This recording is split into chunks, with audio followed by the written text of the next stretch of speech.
Hi friends, welcome back to Mazin Medias. അപ്പോൾ ഇന്ന് ഞാൻ ഓണം സ്പെഷ്യലായിട്ട് ഒരു പട്ടുപാവാടി അതിൻ്റെ ബ്ലൗസും സ്റ്റിച്ച് ചെയ്യുന്ന വീഡിയോ ആണ് കാണിക്കുന്നത്.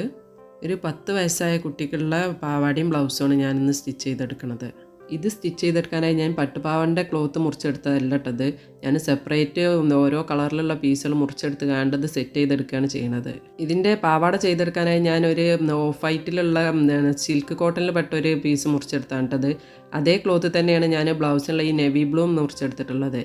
അതുപോലെ ഒരു 1/2 മീറ്റർ ഞാൻ ഗോൾഡൻ കളറുള്ള പീസും എടുത്തിട്ടുണ്ട്. ഈ നെവി ബ്ലൂവിൻ്റെയും ഗോൾഡിൻ്റെയും പീസ് ഞാൻ ഓഫ് വൈറ്റിൻ്റെ അടിയിൽ വെച്ച് കൊടുത്തുകൊണ്ടാണ് കേട്ടോ ഈ പാവാട സ്റ്റിച്ച് ചെയ്തെടുക്കുന്നത്. ഒരു 1.5 മീറ്ററുള്ള പീസാണ് കേട്ടോ ഞാൻ ഈ നെവി ബ്ലൂവിൽ എടുത്തിട്ടുള്ളത്. ഇതിൻ്റെ ഒരു ഭാഗത്തൊരു 8 ഇഞ്ച് വീതിയിൽ ഇങ്ങനെ മടക്കിയിട്ട് ഒരു 18 ഇഞ്ചിൽ ഇങ്ങനെ ഒന്ന് വരച്ചു കൊടുക്കേണ്ട ആദ്യം ചെയ്യണത്. ഞാൻ ഈ 1.5 മീറ്റർ എടുത്തിട്ടുള്ളത് നമുക്ക് പാവാടൻ്റെ അടിഭാഗത്തും കൊടുക്കണമല്ലോ, അതിനു വേണ്ടിയാണ് ഈ 1.5 മീറ്റർ കട്ട് ചെയ്തെടുത്തിട്ടുള്ളത്. ഇനി നമ്മൾ ഇതിൽ ഈ മടക്കി കട്ട് ചെയ്തെടുത്ത പീസ് ഉണ്ടല്ലോ, 8 ഇഞ്ച് വീതിയും 18 ഇഞ്ച് ലെങ്ത്തുള്ള, അത് ഇതുപോലെ ഇങ്ങനെ ഒന്ന് സെപ്പറേറ്റ് ആക്കി കട്ട് ചെയ്തെടുക്കുകയാണ് കേട്ടോ ചെയ്യേണ്ടത്. ഇനി ഞാൻ ഇതിൻ്റെ ഈ ലെവലിലല്ലാത്ത ഈ ഭാഗങ്ങളൊക്കെ ഉണ്ടല്ലോ, അതൊക്കെ ഒന്ന് കട്ട് ചെയ്ത് ലെവലാക്കി എടുക്കുകയാണ് കേട്ടോ. ഇനി നമ്മൾ ഈ കട്ട് ചെയ്തെടുത്ത ഈ പീസിലാണ് നമ്മുടെ ബ്ലൗസിന് വേണ്ട നെക്കും ഹാമോളും ഇതൊക്കെ ഒന്ന് കട്ട് ചെയ്തെടുക്കേണ്ടത്. ഇതിൻ്റെ ഈ ഭാഗത്ത് ഞാൻ ഇതിന് വേണ്ട ഷോൾഡർ ഒരു 6 ഇഞ്ചിൽ അടയാളപ്പെടുത്തി കൊടുക്കണം കേട്ടോ. അതുപോലെ ഒരു 2.5 ഇഞ്ചിൽ ഇതിൻ്റെ നെക്ക് വിഡ്ത്തും അടയാളപ്പെടുത്തി കൊടുക്കുന്നുണ്ട്. അതിനുശേഷം ഇതിൻ്റെ ആമോൾ ലെങ്ത്ത് ഒരു 6 ഇഞ്ചിൽ ഇങ്ങനെ അടയാളപ്പെടുത്തി കൊടുക്കുകയാണ്. പിന്നെ നമുക്ക് ചെസ്റ്റ് ഒരു 6.5 ഇഞ്ചിലാണ് അടയാളപ്പെടുത്തി കൊടുക്കേണ്ടത്. എന്നിട്ട് ഈ ഭാഗം ഒരു ബോക്സ് രൂപത്തിൽ വരച്ചെടുത്ത് അതിൻ്റെ ഉള്ളിലാണ് ആമോള് വരച്ചെടുക്കേണ്ടത്. നമ്മുടെ ഇതിൻ്റെ ഈ കോർണറിലുണ്ടല്ലോ 1 ഇഞ്ച് ഇങ്ങനെ ഒന്ന് അടയാളപ്പെടുത്തി ഇങ്ങനെ ഒന്ന് കർവ് ചെയ്ത് വരച്ചെടുത്താൽ അതിലൂടെ ആ പോയിന്റിലൂടെ ഇങ്ങനെ ഒന്ന് കർവ് ചെയ്ത് ആമോള് വരച്ചെടുത്താൽ മതി. ഇനി നമുക്ക് ഇതിൻ്റെ ഫ്രണ്ട് നെക്കും ബാക്ക് നെക്കൊക്കെ ഒന്ന് അടയാളപ്പെടുത്തി കൊടുക്കട്ടോ. ഫ്രണ്ട് നെക്ക് ഞാനൊരു 3 ഇഞ്ചിലാണ് അടയാളപ്പെടുത്തുന്നത്. 3 ഇഞ്ചിൽ ഇങ്ങനെ അടയാളപ്പെടുത്തി കൊടുത്താൽ അതും ഒരു ബോക്സ് രൂപത്തിൽ വരച്ചെടുക്കാം. അതിനുശേഷം ബാക്ക് നെക്ക് ഒരു 2 ഇഞ്ചിൽ അടയാളപ്പെടുത്തി കൊടുക്കുകയാണ്. എന്നിട്ട് ബാക്ക് നെക്ക് നമുക്ക് ഇതുപോലെ ഇങ്ങനെ ഒന്ന് കർവ് ചെയ്ത് വരച്ചെടുക്കും. ബാക്ക് നെക്ക് നമ്മളിപ്പോൾ കട്ട് ചെയ്തെടുക്കണല്ലോ കേട്ടോ. എന്നിട്ട് പിന്നെ ഒരു പീസിൽ ആണ് നമ്മൾ ഫ്രണ്ട് നെക്ക് കട്ട് ചെയ്തെടുക്കുന്നത്. ആദ്യം ബാക്ക് നെക്ക് മാത്രമേ രണ്ടിലും കൂടി കട്ട് ചെയ്തെടുക്കണുള്ളൂ. അതുപോലെ തന്നെ ഈ ഷോൾഡറിൻ്റെ ഈ ഭാഗത്ത് ഒരു 1/2 ഇഞ്ച് ഇങ്ങനെ ഒന്ന് കർവ് ചെയ്ത് വരച്ച് കൊടുക്കുന്നുണ്ട് കേട്ടോ. പിന്നെ ഇതിൻ്റെ ഈ അടിഭാഗത്ത് ഇതുപോലെ 1 ഇഞ്ച് അടയാളപ്പെടുത്തി ഇവിടെ ഇങ്ങനെ ഒന്ന് കർവ് ചെയ്ത് വരച്ചെടുക്കുകയാണ്. അതിനുശേഷം നമുക്ക് ഈ ഭാഗങ്ങളൊക്കെ ഒന്ന് കട്ട് ചെയ്തെടുക്കാം കേട്ടോ.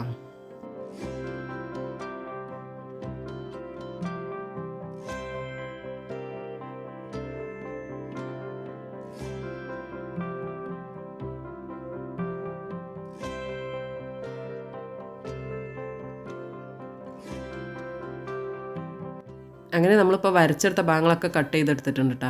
ഇനി ഇതിൻ്റെ ഈ ഭാഗത്ത് ഇവിടെ നമുക്ക് ഇതിൻ്റെ ഫ്രണ്ട് നെക്ക് കൂടി ഒന്ന് വരച്ചു കൊടുക്കാം. അതിനുശേഷം അതിൻ്റെ ഉള്ളിൽ നിന്ന് ഒരു പീസ് എടുത്ത് മാറ്റിയതിന് ശേഷം ഈ ഫ്രണ്ട് നെക്ക് കട്ട് ചെയ്തെടുക്കുകയാണ് ചെയ്യേണ്ടത്. ഇനി നമുക്ക് നമ്മുടെ ഈ മുകളിലുള്ള ഈ പീസ് ഇതിൽ ഈ ഫ്രണ്ട് നെക്ക് ഒന്ന് കട്ട് ചെയ്തെടുക്കാം കേട്ടോ. നമ്മൾ ഈ വരച്ചെടുത്ത ഈ ഭാഗം ഉണ്ടല്ലോ, അതിലൂടെ ഒന്ന് കട്ട് ചെയ്തെടുത്താൽ മതി.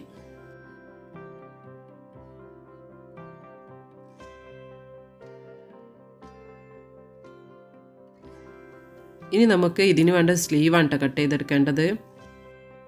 അതിനായി ഞാനിവിടെ ഇങ്ങനെ മടക്കിയിട്ടതിന് ശേഷം ഒരു 10 ഇഞ്ച് വീതിയും 8 ഇഞ്ച് ലെങ്ത്തുള്ള 2 പീസ് കട്ട് ചെയ്തെടുത്താണ് കേട്ടത്. ഇതിലാണ് നമുക്ക് സ്ലീവ് കട്ട് ചെയ്തെടുക്കേണ്ടത്. ഇതിൻ്റെ 2 ഭാഗത്തും പ്ലീറ്റ് ഇട്ട് കൊടുത്തിട്ടുള്ള ഒരു സ്ലീവാണ് കേട്ടോ ചെയ്തെടുക്കുന്നത്. അതുകൊണ്ടാണ് ഞാൻ 10 ഇഞ്ച് വീതിയിലുള്ള പീസ് കട്ട് ചെയ്തെടുത്തിട്ടുള്ളത്. ഇനി നമുക്ക് ഇതിൻ്റെ ഈ ഒരു ഭാഗത്ത് ഒരു 2.5 ഇഞ്ച് ഒരു അടയാളപ്പെടുത്തി കൊടുക്കാം കേട്ടോ. അതിനുശേഷം ഈ പോയിന്റിലോട്ട് ഇങ്ങനെ ഒന്ന് കർവ് ചെയ്ത് വരച്ചെടുത്താണ് നമുക്ക് ഇതിൻ്റെ സ്ലീവ് വരച്ചെടുക്കുന്നത്. ഇതുപോലെ ഈ ഭാഗത്ത് നിന്ന് ഇങ്ങനെ ഒന്ന് കർവ് ചെയ്ത് ആ പോയിന്റിലോട്ട് ഇങ്ങനെ ഒന്ന് വരച്ചെടുത്താൽ മതി.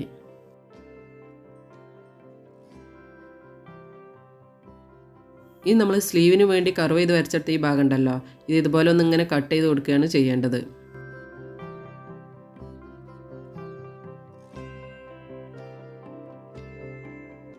അങ്ങനെ ബ്ലൗസിൻ്റെ കട്ടിങ്ങൊക്കെ ഇപ്പോൾ കഴിഞ്ഞിട്ടുണ്ട്. ഇനി നമുക്ക് ഈ പാവാടക്കുള്ള പീസ് കട്ട് ചെയ്തെടുക്കാം.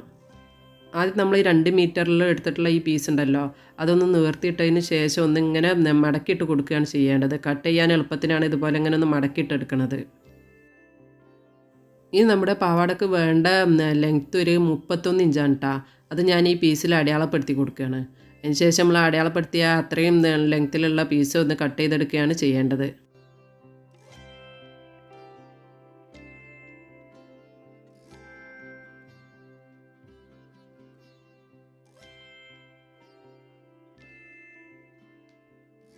ഇനി നമ്മൾ ആ 31 ഇഞ്ച് കട്ട് ചെയ്തതിൻ്റെ ബാലൻസ് പീസ് ഉണ്ടല്ലോ, അതിൽ നിന്ന് ഒരു 5 ഇഞ്ച് വിടുത്തും മടക്കിയിടുമ്പോൾ ഒരു 13 ഇഞ്ച് ലെങ്ത്തും വരുന്ന ഒരു പീസ് കട്ട് ചെയ്തെടുത്തിട്ടുണ്ട് കേട്ടോ. ഈ പാവാടക്ക് പട്ടിട്ട് കൊടുക്കാനുള്ള പീസാണിത്. അതുപോലെ നമ്മുടെ ഈ പാവാടൻ്റെ അടിഭാഗത്ത് ഞാൻ ആ നേവി ബ്ലൂ കളറും അതിൻ്റെ സെൻട്രലായിട്ട് ഗോൾഡൻ കളറും വെച്ച് ഒരു പട്ട വെച്ച് കൊടുക്കണം കേട്ടോ. അത് കട്ട് ചെയ്തെടുക്കുന്ന വീഡിയോ എൻ്റെ കയ്യിൽ നിന്ന് മിസ്സായിട്ടുണ്ട്. ഒരു 6 ഇഞ്ച് വീതിയിലാണ് ബ്ലൂ കളർ ഞാൻ കട്ട് ചെയ്തെടുത്തിട്ടുള്ളത്. അതുപോലെ 3 ഇഞ്ചിലാണ് നമ്മുടെ ഈ ഗോൾഡൻ കളറും കട്ട് ചെയ്തെടുത്തിട്ടുണ്ട്. അത് നേവി ബ്ലൂവിൻ്റെ മുകളിൽ ആ ഗോൾഡൻ കളർ വെച്ച് കൊടുത്തതിന് ശേഷം ഈ പീസിൽ സ്റ്റിച്ച് ചെയ്തെടുത്താണിത്. ഇനി ഈ പീസിൻ്റെ 2 ഭാഗം ഇതുപോലെ ഡബിൾ ഫോൾഡ് ചെയ്തൊന്ന് സ്റ്റിച്ച് ചെയ്തെടുക്കണം കേട്ടോ. ഇതിൻ്റെ ഈ ക്ലോത്ത് നന്നായിട്ട് നൂല് വലിഞ്ഞു പോരുന്നുണ്ട്. അപ്പോൾ അതിനൊക്കെ നല്ലതാണ് ഇങ്ങനെ സ്റ്റിച്ച് ചെയ്തെടുക്കുന്നത്. അങ്ങനെ ഞാനിപ്പോൾ ഈ പീസിൻ്റെ 2 ഭാഗം ഇതുപോലെ ഡബിൾ ഫോൾഡ് ചെയ്ത് സ്റ്റിച്ച് ചെയ്തെടുത്തിട്ടുണ്ട്. ഇനി നമ്മൾ മുകളിൽ പട്ട വെച്ച് കൊടുക്കാനായിട്ട് എടുത്ത ഈ പീസ് ഉണ്ടല്ലോ, ഇത് ഇതുപോലെ ഇങ്ങനെ ഒന്ന് ഇട്ട് കൊടുത്തതിന് ശേഷം അതിൻ്റെ മുകളിൽ ഈ പീസ് ഒന്ന് വെച്ച് കൊടുത്ത് ഫുള്ളായിട്ടൊന്ന് ഫ്രില്ലിട്ടെടുക്കുകയാണ് ചെയ്യേണ്ടത്. ഈ പട്ടൻ്റെ ഈ ഭാഗത്ത് ഈ പീസിൻ്റെ നല്ല ഭാഗം അടിയിലോട്ട് വരുന്ന രീതിയിൽ ഇങ്ങനെ ഒന്ന് വെച്ച് കൊടുത്തതിന് ശേഷം വലിയ ഫ്രില്ല് ഇതുപോലെ ഇങ്ങനെ വിട്ട് കൊടുത്ത് ആ പട്ട ഫുള്ളായിട്ട് ഇങ്ങനെ ഫ്രില്ലിട്ടെടുക്കുകയാണ് ചെയ്യേണ്ടത്. ഇതുപോലെ ഒരേ അളവിലുള്ള ഫ്രില്ലിട്ട് കൊടുക്കാൻ ശ്രദ്ധിക്കണം കേട്ടോ. നമ്മൾ മെഷീനിൽ വെച്ച് നേരിട്ട് ഫ്രില്ലിട്ടെടുക്കുമ്പോൾ ഇതുപോലെ കറക്റ്റ് അളവ് കിട്ടണം എന്നില്ല കേട്ടോ.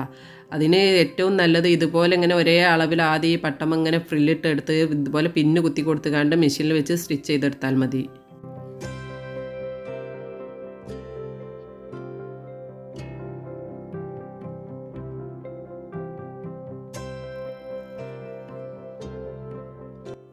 ഇതിൻ്റെ ഈ പട്ട ഫുള്ളായിട്ട് ഇതുപോലെ ഫ്രില്ലിട്ടെടുത്തതിന് ശേഷം ഇതിൻ്റെ ഈ ഭാഗം ഉണ്ടല്ലോ, ഇത് ഇതുപോലെ ഇങ്ങനെ ഒന്ന് മറിച്ച് കൊടുക്കുക. അതിന് ശേഷം ഇതിൻ്റെ ഇവിടെ ഇതുപോലെ ഇങ്ങനെ ഉള്ളിലോട്ട് ഫോൾഡ് ചെയ്ത് ഇതിൻ്റെ ഈ ഭാഗത്ത് കൂടി ഒന്ന് സ്റ്റിച്ച് ചെയ്തെടുക്കണം കേട്ടോ. അങ്ങനെ നമ്മുടെ സ്കേർട്ട് ഇപ്പോൾ ഫുള്ളായിട്ട് ആ പട്ടമ്മ ഫ്രില്ലിട്ടെടുത്തിട്ടുണ്ട് കേട്ടോ. ഇനി നമുക്ക് ഇതിൻ്റെ ഈ 2 സൈഡും ഒന്ന് കൂട്ടി കൊടുക്കുകയാണ് ചെയ്യേണ്ടത്. ഇതിൻ്റെ ഈ ഭാഗം ഒരേപോലെ ഇതുപോലെ ഇങ്ങനെ ഒന്ന് പിടിച്ച് കൊടുത്തതിന് ശേഷം ഇങ്ങനെ ഒന്ന് സ്റ്റിച്ച് ചെയ്തെടുത്താൽ മതി. ഇതിൻ്റെ ഈ ഒരു ഭാഗത്ത് വരെ സ്റ്റിച്ച് ചെയ്തെടുത്താൽ മതി കേട്ടോ. ഇത് ഫുള്ളായിട്ട് സ്റ്റിച്ച് ചെയ്തെടുക്കില്ല. അതിൻ്റെ ആ ഭാഗത്ത് നമുക്ക് ഊക്ക് വെച്ച് കൊടുക്കാനുള്ളതാണ്. അപ്പോൾ അത് ഈ 2 ഊക്ക് ഞാൻ ഇതുപോലെ ഇങ്ങനെ ഒന്ന് വെച്ച് കൊടുക്കുന്നുണ്ട്. അതേപോലെ തന്നെ ഒരു 3 ഇഞ്ച് വീതിയിലുള്ള ഒരു പീസ് ഇതുപോലെ ഇങ്ങനെ എടുത്ത് ഇതേപോലെ ഒന്ന് മടക്കി കൊടുത്തതിന് ശേഷം ഇതിൻ്റെ ഈ ഭാഗം അങ്ങേ ഭാഗം ഉണ്ടല്ലോ, നമ്മൾ ഊക്ക് വെച്ച് കൊടുക്കാത്ത മറ്റേ ഭാഗം, അവിടെ ഇതുപോലെ ഇങ്ങനെ വെച്ചൊന്ന് ഇങ്ങനെ നിറഞ്ഞ് സ്റ്റിച്ച് ചെയ്തെടുക്കാം. നമ്മൾ വെച്ച് കൊടുക്കണ ഈ ഊക്ക് കൊളുത്തി കൊടുക്കാനുള്ള ഒരു ഭാഗമായിട്ടാണ് അവിടെ അത് സ്റ്റിച്ച് ചെയ്തെടുക്കുന്നത്. അങ്ങനെ ഞാനിപ്പോൾ ആ പീസ് ഇതിൻ്റെ ഈ ഭാഗത്ത് ഇതുപോലെ ഇങ്ങനെ കൊളുത്തി കൊടുക്കാൻ പറ്റിയ രീതിയിൽ ഇങ്ങനെ നിറഞ്ഞ് സ്റ്റിച്ച് ചെയ്തെടുത്തിട്ടുണ്ട് കേട്ടോ. അതിൻ്റെ സെൻറ്ററിലൂടെ ഞാനൊരു സ്റ്റിച്ച് കൊടുത്തിട്ടുണ്ട്. 2 കൊളുത്ത് 2 ഭാഗത്ത് കൊളുത്തി കൊടുക്കാനാണ് ഇങ്ങനെ സെൻറ്ററിലൂടെ സ്റ്റിച്ച് ചെയ്തെടുത്തിട്ടുള്ളത്. അങ്ങനെ നമ്മുടെ പാവാടൻ്റെ സ്റ്റിച്ചിങ് ഒക്കെ ഇപ്പോൾ കഴിഞ്ഞിട്ടുണ്ട് കേട്ടോ. ഇനി നമുക്ക് ഇതിൻ്റെ ഈ നെറിവൊക്കെ ഇതുപോലെ ഒരേപോലെ വെച്ചൊന്ന് അയൺ ചെയ്തെടുത്താൽ മതി. ഇനി നമുക്ക് ഇതിനു വേണ്ടി കട്ട് ചെയ്ത് വെച്ചാൽ ബ്ലൗസ് ഉണ്ടല്ലോ, അത് സ്റ്റിച്ച് ചെയ്തെടുക്കാം കേട്ടോ. ഈ ബ്ലൗസിൻ്റെ ബാക്കിൽ ഞാൻ സിബ്ബാണ് അറ്റാച്ച് ചെയ്ത് കൊടുക്കുന്നത്. അതുകൊണ്ട് ഈ ബാക്ക് പീസിൻ്റെ സെൻറ്റർ ഫുള്ളായിട്ടൊന്ന് കട്ട് ചെയ്തെടുക്കുകയാണ്. ബാക്ക് പീസ് കട്ട് ചെയ്തെടുത്തതിന് ശേഷം ഇതിൻ്റെ ഈ ഭാഗത്തൊരു 5 ഇഞ്ചോളം അങ്ങനെ ഒന്ന് കൂട്ടി കൊടുക്കുന്നുണ്ട്. അതിന് ശേഷം ബാലൻസ് ഉള്ള ആ ഭാഗത്ത് ഒന്ന് മടക്കി സ്റ്റിച്ച് ചെയ്തെടുക്കുകയും ചെയ്യാം കേട്ടോ. ഇനി നമ്മൾ 2 ഭാഗത്തും മടക്കി സ്റ്റിച്ച് ചെയ്തെടുത്തതിൻ്റെ ആ നല്ല ഭാഗം ഉണ്ടല്ലോ, ആ ഭാഗത്ത് സിബ് ഇതുപോലെ ഒന്ന് ഇങ്ങനെ വെച്ച് കൊടുത്ത് ഒന്ന് ഇതിൻ്റെ ഈ അരികിലൂടെ ഒന്ന് സ്റ്റിച്ച് ചെയ്തെടുക്കുക. അതിന് ശേഷം ഇങ്ങനെ മറിച്ച് കൊടുക്കുമ്പോൾ ആ സിബിൻ്റെ ഇൻവിസിബിൾ ഭാഗമാണ് മുകളിലേക്ക് വരിക. ഈ ഭാഗത്തും ഇതുപോലെ തന്നെ ഇങ്ങനെ ഒന്ന് വെച്ച് കൊടുത്തുകൊണ്ട് സ്റ്റിച്ച് ചെയ്തെടുക്കുകയാണ് ചെയ്യേണ്ടത്. ഈ അടിഭാഗത്ത് എത്തുമ്പോൾ അത് ഉള്ളിലോട്ട് ഇങ്ങനെ ഒന്ന് മറിച്ച് കൊടുത്തുകൊണ്ട് ഇതുപോലെ ഇങ്ങനെ ഒന്ന് മറിച്ച് ഒന്ന് മേലോട്ട് ഇതിൻ്റെ ഈ ഭാഗം ഒന്ന് വലിച്ചു കൊടുത്താൽ മതി. അപ്പോൾ സിബ് അത് നല്ല രീതിയിൽ കിട്ടും. അങ്ങനെ ഞാനിപ്പോൾ അതിൻ്റെ ബാക്ക് പീസിൽ സിബ് അറ്റാച്ച് ചെയ്തെടുത്തിട്ടുണ്ട് കേട്ടോ. ഇനി നമുക്ക് ഇതിൻ്റെ ഈ ഫ്രണ്ട് പീസും ബാക്ക് പീസും തമ്മിൽ ഷോൾഡർ ഒന്ന് യോജിപ്പിച്ചെടുക്കാം. ഈ 2 പീസിൻ്റെ ഷോൾഡർ ഇതുപോലെ ഒരേപോലെ വരുന്ന രീതിയിലൊന്ന് വെച്ച് കൊടുത്തതിന് ശേഷം ഈ ഭാഗത്ത് കൂടി ഒന്നിങ്ങനെ സ്റ്റിച്ച് ചെയ്തെടുത്താൽ മതി. ഞാനിപ്പോൾ അതിൻ്റെ 2 ഷോൾഡറും അറ്റാച്ച് ചെയ്തെടുത്തിട്ടുണ്ട്. ഇനി നമുക്കിതിൻ്റെ നെക്കൊന്ന് റെഡിയാക്കി എടുക്കുകയാണ് ചെയ്യേണ്ടത്. അതിനായി ഞാനിവിടെ ഗോൾഡൻ കളറിലുള്ള 2 ക്രോസ് പീസ് കട്ട് ചെയ്തെടുത്തിട്ടുണ്ട് കേട്ടോ. ഇത് വെച്ച് നെക്കൊന്ന് പൈപ്പിങ് ചെയ്തെടുക്കുകയാണ് ചെയ്യേണ്ടത്. ആദ്യം ഈ 2 പീസും കൂടി ഇതുപോലെ വെച്ചൊന്ന് യോജിപ്പിച്ചെടുക്കണം. അതിന് ശേഷം നമുക്ക് ആ നെക്കിൽ അതൊന്ന് പൈപ്പ് ചെയ്തെടുക്കാം. ഈ ക്രോസ് പീസ് ആദ്യം ഇതുപോലെ ഇങ്ങനെ 2ആയിട്ട് മടക്കി കൊടുത്തതിന് ശേഷം ഈ നെക്കിൻ്റെ ഈ ഭാഗത്തുണ്ടല്ലോ ഇതുപോലെ ഒന്ന് വെച്ച് ഒന്ന് ഉള്ളിലോട്ട് മടക്കി സ്റ്റിച്ച് ചെയ്തെടുത്താൽ മതി. അങ്ങനെ ഞാനിപ്പോൾ ആ നെക്കിൻ്റെ ചുറ്റിലും അതേപോലെ ഒന്ന് മടക്കി ഫുള്ളായിട്ടൊന്ന് പൈപ്പ് ചെയ്തെടുത്തിട്ടുണ്ട് കേട്ടോ. അടുത്തതായി നമുക്കിതിന് വേണ്ട സ്ലീവ് റെഡിയാക്കി എടുക്കേണ്ട വേണ്ടത്. നമ്മൾ സ്ലീവിന് കട്ട് ചെയ്ത് വെച്ച ഈ പീസ് അതുപോലെ ഞാൻ ഈ ഗോൾഡൻ കളറിൽ 2 ചെറിയ പൈപ്പിങ് റെഡിയാക്കി എടുത്തിട്ടുണ്ട് കേട്ടോ. ആദ്യം നമുക്ക് ഇതിൻ്റെ ഈ ഭാഗത്തൊന്ന് റോൾ ഡം ചെയ്തെടുക്കുകയാണ് ചെയ്യേണ്ടത്. അതിന് ശേഷം ഇതിൻ്റെ 1 ഇഞ്ച് വിട്ട് ഇവിടെ ഇങ്ങനെ ഒന്ന് ഫ്രില്ല് ചെയ്ത് ഈ ഗോൾഡിൻ്റെ ഈ പീസ് ഉണ്ടല്ലോ അത് ഇതിൻ്റെ സെൻട്രലായിട്ട് ഇങ്ങനെ ഒന്ന് വെച്ച് കൊടുക്കുകയാണ് ചെയ്യേണ്ടത്. ഞാൻ ഈ സ്ലീവിൻ്റെ അരിക് ഗോൾഡൻ കളർ നൂല് വെച്ചാണ് കേട്ടോ റോൾ ഡം ചെയ്തെടുക്കണത്. റോൾ ഡം ചെയ്യണ സ്വന്തമായിട്ടുള്ളൊരു വീഡിയോ ഞാൻ മുന്നേ ചാനലിൽ അപ്ലോഡ് ചെയ്തിട്ടുണ്ട്. അതുകൊണ്ട് ഞാൻ ഇതിൽ റോൾ ഡം ചെയ്യണമെന്നും കാണിക്കണില്ല കേട്ടോ. അങ്ങനെ ഇപ്പോൾ ആ 2 സ്ലീവിൻ്റെ അരികിൽ ഗോൾഡൻ കളർ നൂല് വെച്ച് ഞാനിതാ റോൾ ഡം ചെയ്തെടുത്തിട്ടുണ്ട് കേട്ടോ. അതുപോലെ തന്നെ ആ നമ്മൾ പൈപ്പ് ചെയ്തെടുത്ത ആ ഗോൾഡ് പീസ് ഉണ്ടല്ലോ അതിൽ ഫ്രില്ലിട്ടെടുക്കുകയും ചെയ്തിട്ടുണ്ട്. ഇനി നമ്മൾ റെഡിയാക്കി വെച്ച ഈ 2 സ്ലീവ് ഉണ്ടല്ലോ അത് നമ്മുടെ ഈ ബോഡി പാർട്ടിലൊന്ന് അറ്റാച്ച് ചെയ്തെടുക്കുകയാണ് ചെയ്യേണ്ടത്. ഞാൻ ഇതിലും കുറച്ച് ഫ്രില്ലിട്ടെടുക്കുന്നുണ്ട് കേട്ടോ. ഇതിൻ്റെ ഈ ഭാഗത്തു നിന്ന് ഇങ്ങനെ തുടങ്ങി ഇതിൻ്റെ ഈ സെൻറ്റർ ഭാഗത്ത് എത്തുമ്പോൾ കുറച്ച് ഇതുപോലെ തന്നെ ഫ്രില്ലിട്ടെടുക്കുന്നുണ്ട്. അങ്ങനെ ഇതിൻ്റെ ഇങ്ങനെ ഈ ഭാഗം വരെ ഒന്ന് സ്റ്റിച്ച് ചെയ്തെടുക്കുകയാണ് ചെയ്യേണ്ടത്. അങ്ങനെ ആ 2 സ്ലീവ് ഇപ്പോൾ ഫ്രില്ലൊക്കെ ഇട്ട് സ്റ്റിച്ച് ചെയ്തെടുത്തിട്ടുണ്ട് കേട്ടോ. ഇതിലിപ്പോൾ ഒരു അത്യാവശ്യം വലിപ്പമുള്ള ഫ്രില്ല് തന്നെ കേട്ടോ ഇട്ട് കൊടുത്തിട്ടുള്ളത്. ഇനി നമുക്ക് ഈ 2 ഭാഗം കൂടി ഒന്ന് യോജിപ്പിച്ചെടുക്കുകയാണ് ചെയ്യേണ്ടത്. അതിനായി ഇതിൻ്റെ ഈ ചീത്ത ഭാഗത്തേക്ക് ഇതുപോലെ ഇങ്ങനെ ഒന്ന് മറിച്ചിട്ട് കൊടുത്തതിന് ശേഷം ഈ സ്ലീവിൻ്റെ ഈ ഭാഗത്തു നിന്ന് തുടങ്ങി അടിയിലോട്ട് 1 ഇഞ്ച് തയ്യൽ തുമ്പ് വിട്ടതിന് ശേഷം ഒന്ന് സ്റ്റിച്ച് ചെയ്തെടുക്കുകയാണ് ചെയ്യേണ്ടത്. അതേപോലെ തന്നെ ഇതിൻ്റെ ഈ അടിഭാഗം ഡബിൾ ഫോൾഡ് ചെയ്ത് ഞാൻ സ്റ്റിച്ച് ചെയ്തെടുത്തിട്ടുണ്ട് കേട്ടോ. ഇതിൻ്റെ ഈ 2 സൈഡും അടിഭാഗമൊക്കെ സ്റ്റിച്ച് ചെയ്തെടുത്തിട്ടുണ്ട്. അങ്ങനെ നമ്മുടെ ബ്ലൗസിൻ്റെ സ്റ്റിച്ചിങ് ഒക്കെ ഇപ്പോൾ കഴിഞ്ഞിട്ടുണ്ട് കേട്ടോ. ഇന്ന് കുറച്ചുകൂടി ഭംഗി കൂട്ടാനായിട്ട് ഞാൻ ഇതിൽ കുറച്ച് മുത്തുകൂടി ഒന്ന് വെച്ച് കൊടുക്കുന്നുണ്ട് കേട്ടോ. ഞാൻ ഈ മുത്ത് ഇതിൽ പഞ്ച് ചെയ്തെടുക്കാൻ കേട്ടോ ചെയ്യണത്. ഈ ബീഡ്സ് എങ്ങനെയാണ് ഇതിൽ പഞ്ച് ചെയ്തെടുക്കണമെന്ന് ഞാൻ ഇതിൽ കാണിക്കണില്ല കേട്ടോ. പഞ്ച് മെഷീൻ വെച്ച് ബീഡ്സ് പഞ്ച് ചെയ്തെടുക്കുന്നതായിട്ടുള്ള സ്വന്തമായിട്ടുള്ളൊരു വീഡിയോ ഞാൻ അടുത്ത് അപ്ലോഡ് ചെയ്യാം കേട്ടോ. ഇതിൽ ഞാൻ പഞ്ച് ചെയ്തെടുത്തതിന് ശേഷമുള്ള ഇതാണ് കാണിക്കണത്.